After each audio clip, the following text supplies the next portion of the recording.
The Kyle Rittenhouse case is on the verge of going to trial, and there's some very interesting developments in the pre-trial stage, which kind of give us an idea of how this trial is going to go forward. And this is what I want to talk about. Just to refresh your memory, going back to last August in Kenosha, Wisconsin, in the aftermath of the Jacob Blake shooting, there was major rioting going on. Kyle Rittenhouse showed up. He's only 17 years old. He was armed with a weapon, and he said he came to protect the local people and the local businesses that were being threatened, their lives and their property.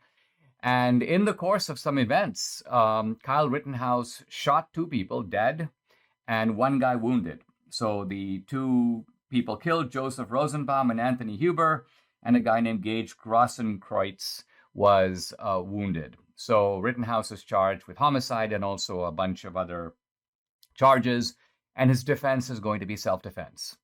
Now, today, I'm not going to get into the actual circumstances or into even the self-defense defense.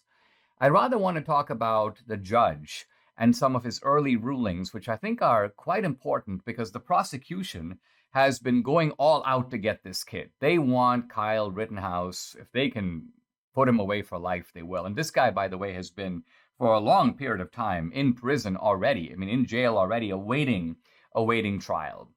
Now, in a very important ruling, the judge said to the prosecution, you cannot describe either Joseph Rosenbaum or Anthony Huber or Gage Grossenkreutz as, quote, victims. You can't use that word victim to describe them.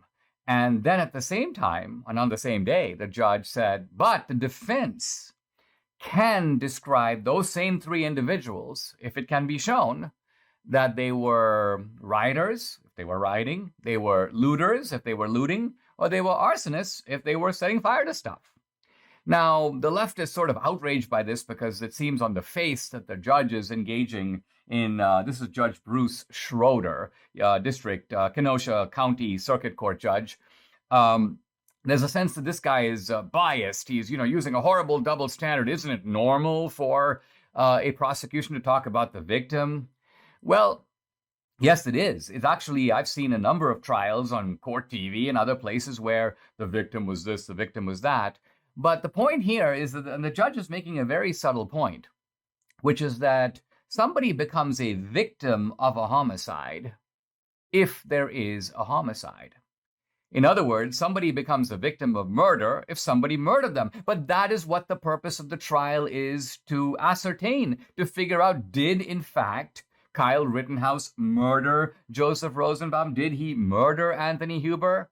Maybe he didn't. If he were shooting in self-defense, then these wouldn't be victims. They wouldn't be victims in the legal sense. So that's the judge's point. The victimhood, if you will, in the legal sense, has not been established. On the other hand, if you can produce evidence that these guys, video evidence, let's just say these guys are running out of a store with stuff in their hands, well, in that case, they're looters. If you can show them setting fire to stuff, in that case, they are in fact arsonists.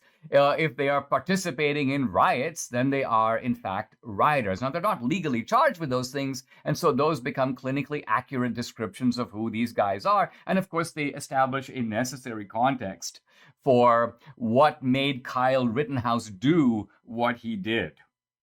Very interestingly, the prosecution has also tried to suppress video evidence, which shows cops and other people going up to Kyle Rittenhouse and thanking him for being there, and also tossing Rittenhouse a bottle of water. Now, this is important because, after all, the idea here is that Rittenhouse is sort of this lawless kid. He's sort of this one-man vigilante. He's out on his own, and the prosecution doesn't want it to see that the cops didn't seem to see him that way. They saw him as somebody who's protecting citizens' property and citizens' lives. And so this video, which is actually helpful to Rittenhouse and damning to the prosecution, they want to block it. They want to keep it out of the trial. But the judge said no. The judge said it's relevant to the context of what Rittenhouse is trying to do and why he did what he did. Also, the prosecution tried to get a hold of the list of donors to the Kyle Rittenhouse Fund. Now, think about this. Why are they doing this? With the obvious intention of getting the left to publicize the names of these donors,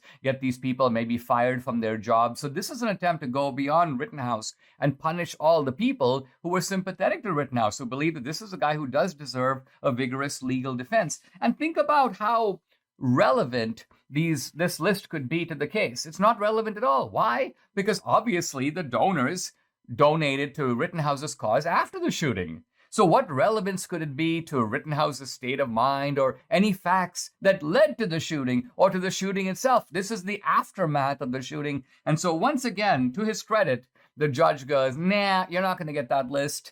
So the judge so far, it appears, is doing nothing more than trying to make sure, and by the way, this is very important, it hasn't happened in other cases. I think you know the one I'm thinking of, making sure that this kid gets a fair and genuine trial.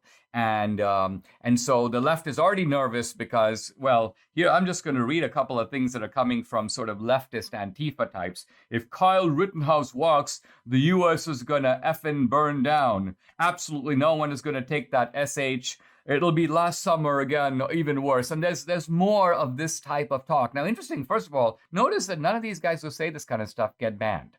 They're allowed to say it. As Debbie says, this is a one-way type of censorship that we're experiencing on social media. She's always telling me that.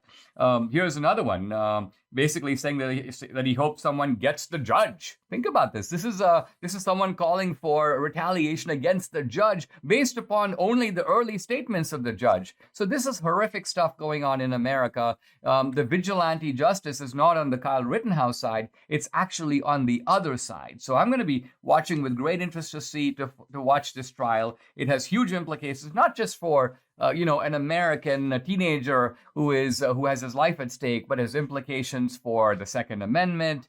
It has implications for equal justice under the law. And it looks like what you have here is a prosecution that is out of control, but fortunately a judge who's willing to apply the reins.